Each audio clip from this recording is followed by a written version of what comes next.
We're going to put one tailor's tack in one layer of fabric. Now, why would I want to transfer my marks in this way from a pattern? Well, if I wanted to use chalk or an air dry marker or a water soluble marker, there's certain instances where that doesn't really work. If the fabric that you're working on is super busy, has a really obnoxious print, you may not be able to see it.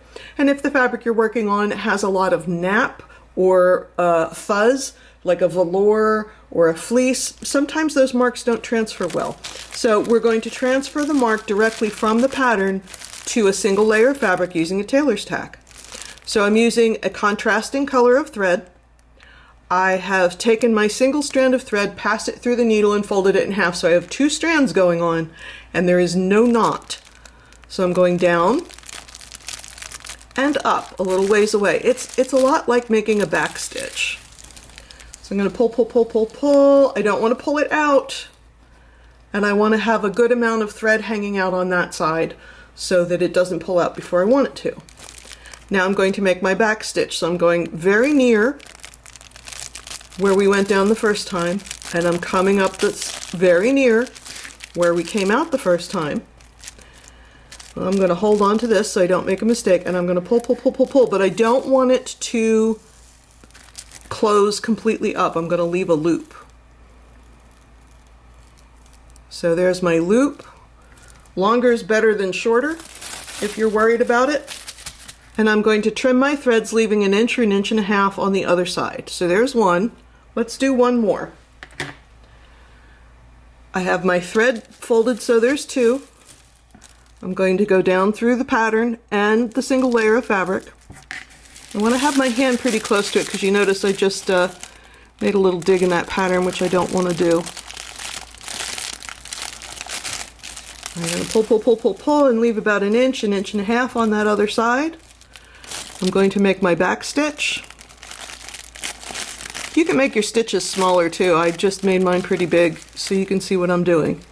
And I'm going to keep going, but I want to leave a big loop. And now that I have found my scissors, trim. So you can make as many of these as you want. When you're ready to take your pattern off, cut the loop. One here, however many loops you have. And because there's no knots or anything like that, you could lift the pattern straight off, the thread comes through, and you won't have ripped your pattern. And here are your tailor's tacks. Here they are on one side, here they are on the other side. And when you've done your matching up and you're all finished and you don't need those marks anymore, you can just pull them out. Sometimes I want to use tailor's tacks because I want identical marks in two pieces of thread at the same time. Now in this case, I'm not going to put my paper pattern right on top because it won't come off as neatly as it would if you were doing one single piece of fabric at the time. So if I had to have my pattern piece, I would only do one layer at a time. However, if I could make some other kind of mark, maybe with a pin or perhaps with a marker of some sort, then I'm going to make my Tailor tacks on both sides of the fabric at the same time this way, rather two pieces of fabric at the same time. I have my single strand of thread in the needle and I have folded it in half, so I'm working with two strands at a time. Once again, I'm leaving an inch to an inch and a half on this side. Too much is better than not enough. I'm going to make essentially a back stitch. I'm going to go back and make another stitch where I was, but I'm not going to pull it all the way closed. I'm going to, oops, I got a little ding here. I'm going to leave a nice long loop. If you're concerned, you can put your finger in like that. And then I'm going to go ahead and clip.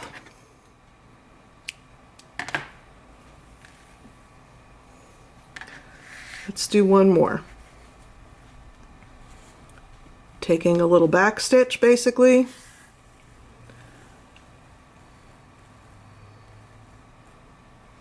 Leaving a nice long tail.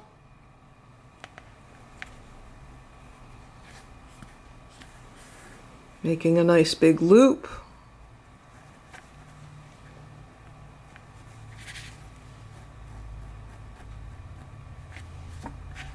And and trimming it with a nice long tail. Now, if I want this tailor tack to show up on 2 pieces of fabric, this is what I'm going to do. Instead of trimming the loops now, I'm going to separate the 2 pieces of fabric. So I have these nice long strands in between.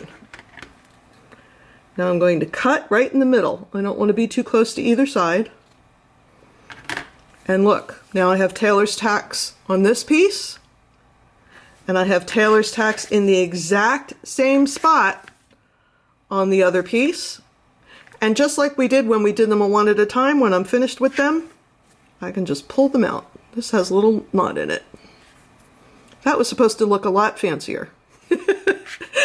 I can just pull them out when I'm done. And then I have no marks on my fabric that might come up. And if I'm sewing 2 pieces together and I need an exact match, I know that my markings are identical.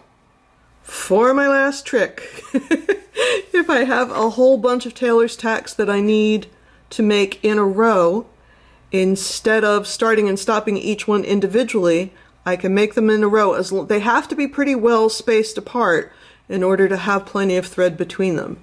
But I can go ahead and make them in a row like this. And that one I can pull up. I don't want to pull it super tight, but I can pull it up to the work. Here's my loop, and then I can go way up here.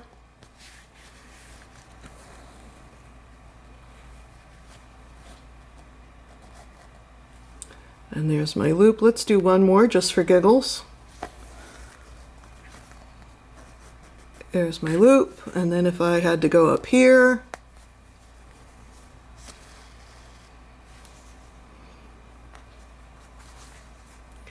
this goes much faster than having to start and stop every time. I can trim here. So I'm going to trim my loops, but I can also trim the threads in between. So there are my Tailor's Tacks. Oops, I missed that loop. So there are my Tailor's Tacks all in a row. And again, I would use this on a single layer of fabric, not 2. I know I'm holding 2 at the moment. That's because I wasn't thinking. But I would do that through 1 layer, not 2. If you want to do that separation little trick, starting and stopping them each individually is a better way to go. I'm Mary Beth Temple. Thanks so much for joining me. And if you're looking for more sewing tips and tricks, as well as tips and tricks for knitting and crochet, check out our playlists.